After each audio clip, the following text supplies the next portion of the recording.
This document, Joint Resolution 25, is the key to the creation of the U.S. Government Printing Office. It's GPO's birth certificate, so to speak. President James Buchanan signed the resolution on June 23, 1860, establishing GPO as the official printer for the federal government. The agency opened its doors for business nearly 9 months later on March 4, 1861. In 2010, Public Printer Bob Tapella and Archivist David Ferriero view the resolution for the first time in nearly 150 years inside the vault at the National Archives.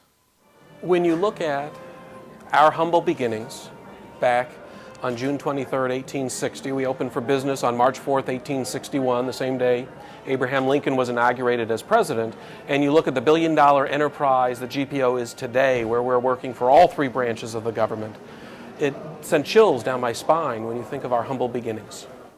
The public printer and archivist go through the 7 pages of parchment which detail the duties and responsibilities of the newly created Government Printing Office.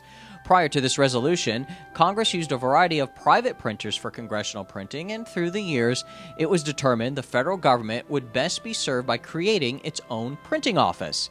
An office now led by the 25th public printer, who, after reviewing this historic document, is fascinated by something new he learned from it.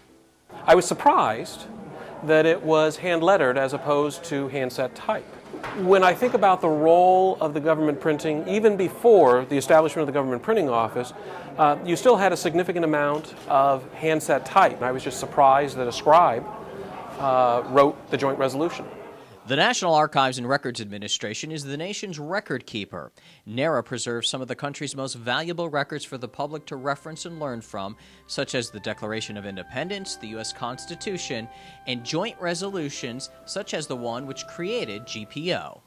It is the job of the archives to collect, protect, and encourage the use of our documents, and this is a good example of fulfilling that mission. The very fact that these documents are still alive and still available for future generations is the most exciting part of what my job is here. The archives are looking at the records of government, that which official action was taken. And to see these documents that, for example, created the United States Government Printing Office is just absolutely incredible. The archivist presented the public printer a facsimile of this historic piece of GPO history to share with the employees and the public as the agency prepares to celebrate its 150th anniversary. Yes, for 150 years, the men and women of GPO have adapted to the various technologies, enabling them to carry out their historic mission of keeping America informed on the documents of our democracy in both printed and electronic form.